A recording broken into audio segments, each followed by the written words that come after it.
I think it's important to view this game as an entity that is unique to the individual person. So I want to talk about the game in relation to me, my island, my villagers, my experience.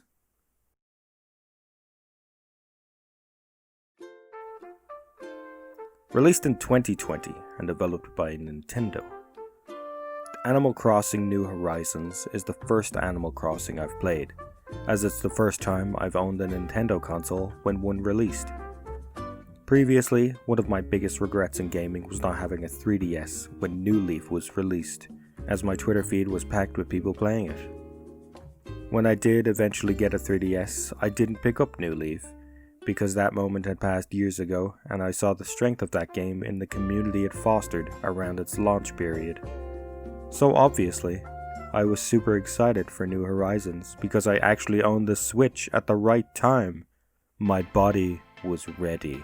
It goes to why COVID is so scary. The fact that people of any age can die from COVID-related problems. Quarantined as the coronavirus spreads around Europe. The U.S. has actually added 120,000 of COVID cases just this weekend. The reason? Coronavirus. Death toll in South Africa has been low, but COVID-19 is getting a second chance. Apparently, so was the world.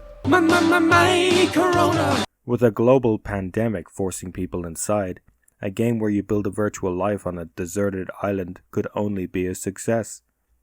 It was a chance to connect with people outside of your own space, or it would have been if the online features weren't absurdly terrible. What I thought would be a globe-trotting adventure, visiting some weirdos' islands, turned into a whole lot of waiting, culminating in numerous letdowns. I visited friends' islands on rare occasions, and any strangers was just for selling turnips. Oh, we'll get to the turnips. I was almost able to reconnect with my Canadian friends, but all the caveats preventing a seamless journey ended up blocking me most of the time.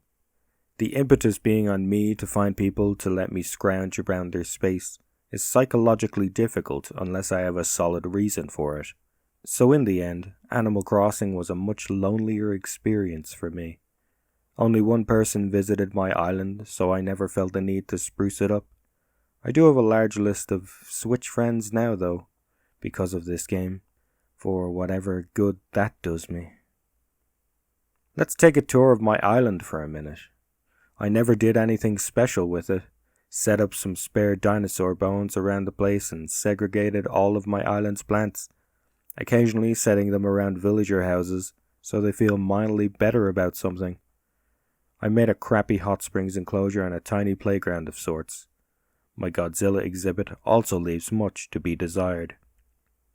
I had named my island Anor Londo and designed a layout that would fit that, but when I got access to terraforming, I just didn't do anything. I feel bad about that, but I think when the credits rolled, I was already done with the game. Okay, let's do something cheerier and visit the locals. The most notable presence on my island is Raymond. He's alright. I like cats. He keeps calling me Crisp and clearly wants to establish his own startup. There's Barold, who I'm pretty sure is constantly high, and he has a surveillance network set up around the island, which isn't creepy at all. Benedict, he's an idiot. I figured he would die of starvation if I didn't invite him to my island. Diva was one of the original two, and she looks kinda creepy to be honest. Sharona is the karate aardvark, but it may just be a bathrobe. And the rest, I guess. Look at his bloody mustachioed frog hanging out with my husband. Oh yes, going back to Raymond, he keeps sending me love letters in the mail, and since we're doomed to this island for eternity, we've officially tied the knot. Here's a fun fact. I was sitting on retrieving an 8th villager for weeks, not realizing it was the only thing I needed for the credits to roll. I suppose when I did finally take that step, it was already too late for me. I'd been cycling through uneventful days for weeks, because the game was waiting for just one more fuzzy buddy.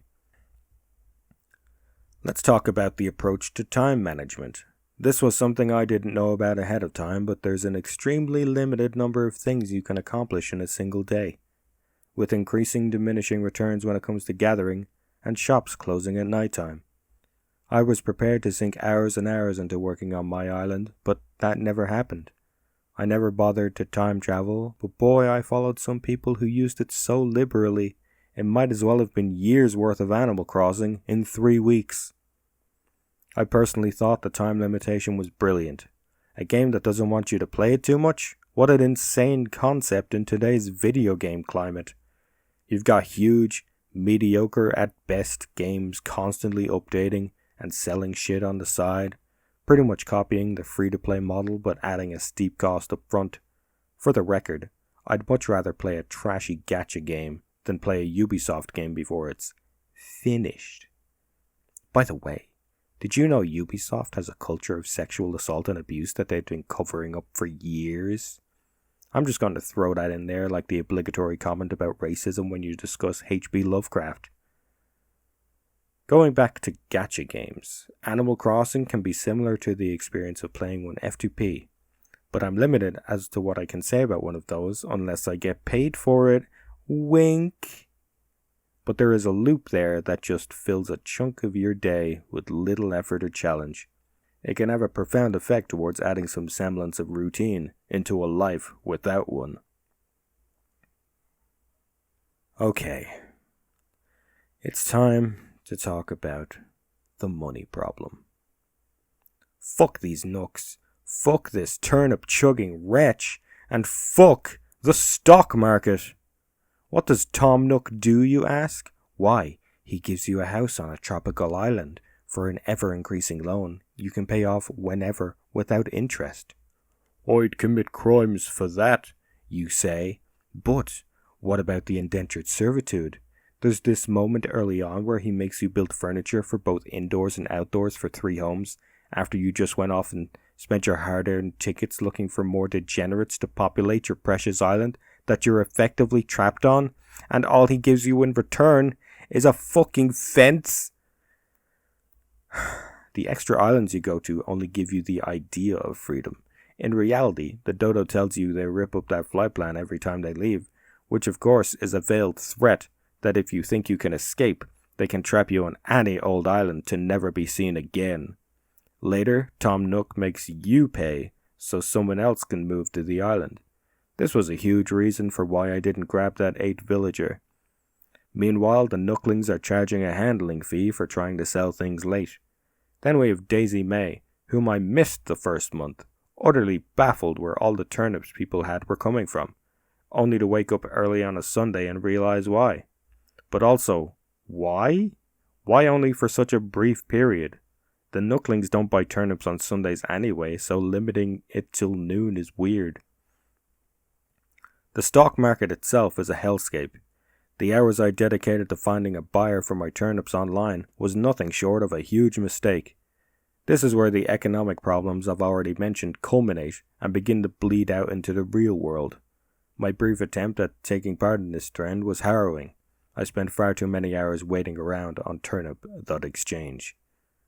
The requirements I saw to go to some of the islands was absurd, full of people gaming the system, charging exorbitant prices I would only be able to pay after I sold my turnips. But there they are, building mini empires of fake money to fuel something. I don't know what people were doing with all that fake money, but the thought was terrifying. I just wanted enough to finish building some ramps, maybe pay off my next loan a bit. I'm still here just putting in an hour a day after all. While writing this review, I started getting ads in my emails for Animal Crossing goods that I can pay real-world money for. And there we go. I'm sure this started out on your end as, why is he so upset about this facsimile of capitalist exploitation? Well, now you know. The economy in this game promotes an extreme degree of capitalist exploitation to the point where it bled out into real money transactions for some fucking rogues? But at least the game itself hasn't been charging extra for its updates. In the end, I suppose I'm disappointed. Disappointed I was never able to build that robot. Disappointed I never mustered the effort to build up my island and have strangers visit. though I did put out public calls. But I'm most disappointed by my inability to just appear on a stranger's island, draw on their notice board and say, hey, things are shit right now. People are dying, the earth is crumbling, and powerful countries are being ruled by abject monsters. I'm just a lone criminal telling you it's going to be okay. And you're great because you're here trying to make the most of a bad situation and make some friends. And I'm here to tell you this because that's exactly what I need to hear right now. And I know no one is going to come and say that to me.